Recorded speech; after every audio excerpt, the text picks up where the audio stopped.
औज़ुबिल्लाहि मिनश्शैतानिर्रजीम बिस्मिल्लाहिर्रहमानिर्रहीम।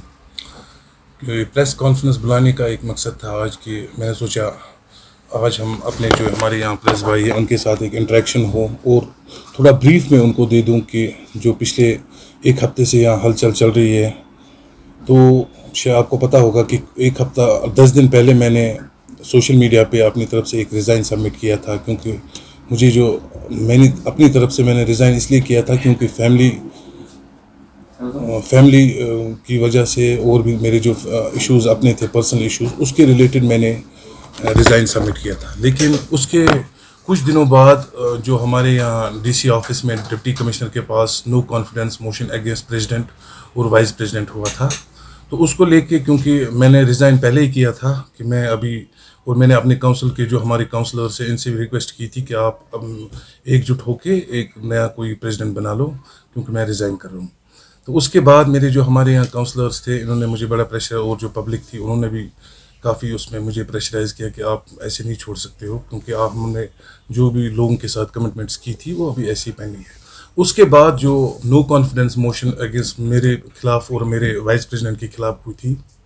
तो उसके रिलेटेड मैंने मुनासिब समझा कि हम यहाँ पे एक प्रेस कॉन्फ्रेंस बुलाएंगे, और ये दिखा कि क्योंकि फ्लोर टेस्ट था, और फ्लोर टेस्ट में जिन्होंने हमारे खिलाफ नो कॉन्फिडेंस मोशन भेजा था डिप्टी कमिश्नर को और हमारे एग्जीक्यूटिव ऑफिसर साहब को,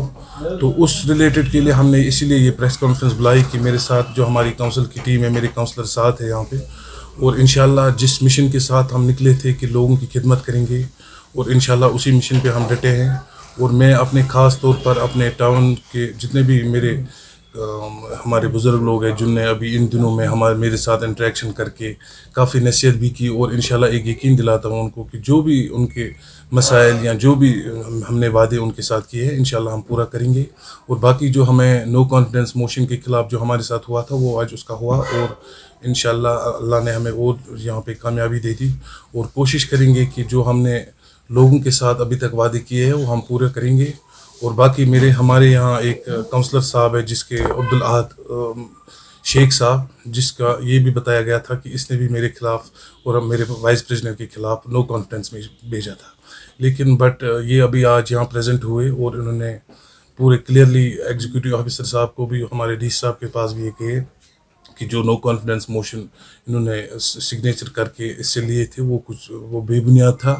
और उसमें इसकी कोई इन्वॉल्वमेंट थी, और ये आज आ गए और इन्होंने पूरा सपोर्ट मेरे हक में और मेरे वाइस प्रेसिडेंट के हक में दी थी। रियाज साहब, क्या वजह बन गई कि पहले आपने खुद एक अपने सोशल मीडिया या उसके बाद आपको पता चला, अगर नॉन कॉन्फिडेंस मोशन आपके खिलाफ यहाँ पे कुछ लोगों ने आपके खिलाफ रजिस्टर किया है, क्यों, कहाँ पे चूक है, क्या जो पॉलिटिक्स है आपस में, क्या उसमें कहीं खामी है या डेवलपमेंट स्ट्रक्चर के रिलेटेड कोई खामी है? देखिए, मैं आपको बताना चाहता हूँ, क्योंकि मैंने अपनी पर्सनल अपीयर्स में मैंने रिज़ाइन किया था, मेरा कोई किसी काउंसलर के साथ कोई ऐसा ये हुआ नहीं था कि उनके बेसिस पे मैं रिज़ाइन कर लेता। मैंने क्योंकि मेरी अपनी फैमिली में कुछ ये रिलेशन थी, और उसमें जो मेरे पास टाइम भी नहीं था कि मैं पूरा इनका जो भी यहाँ पे काम चल रहे थे, तो उस वजह से मैंने रिज़ाइन किया था। लेकिन उसके बाद कि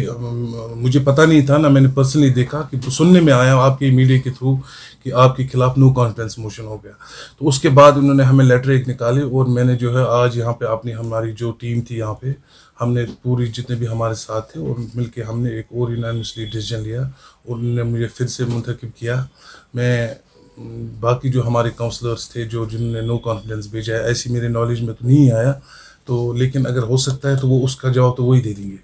क्या आपको लग रहा है कि डेवलपमेंट स्ट्रक्चर पे कोई इफेक्ट नहीं पड़ना चाहिए, चाहे वो काउंसलर्स है या इनके जो आपके फेवर में है या जो अगेंस्ट है? क्या आपको लग रहा है आपको समझौत कर, आपको जॉइंटली काम करके डेवलपमेंट स्ट्रक्चर को आगे फॉरवर्ड करना होगा? देखिए, मैं आपको बताना चाहता हूँ कि अगर आप देखेंगे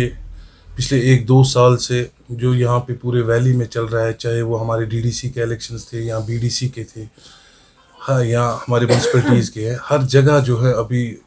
जो हॉर्स ट्रेडिंग चल रही है, जिसमें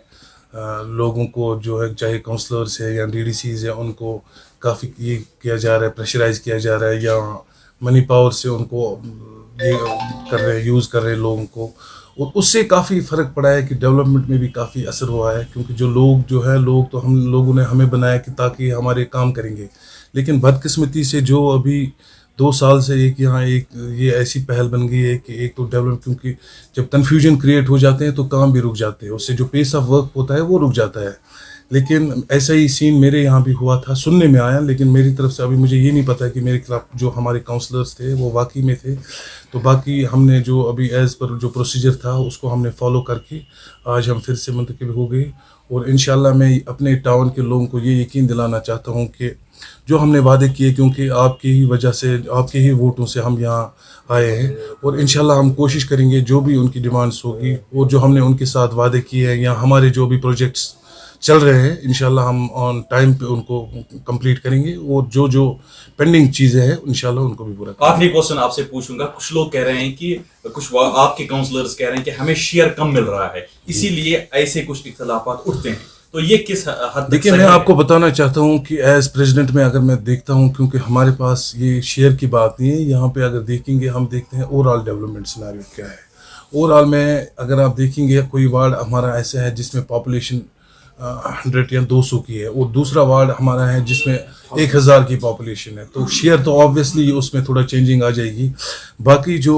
कुछ काउंसलर्स अगर ऐसी शिकायत कर रहे हैं तो मैं इंशाल्लाह देखूंगा, अगर कहीं ऐसी कोताही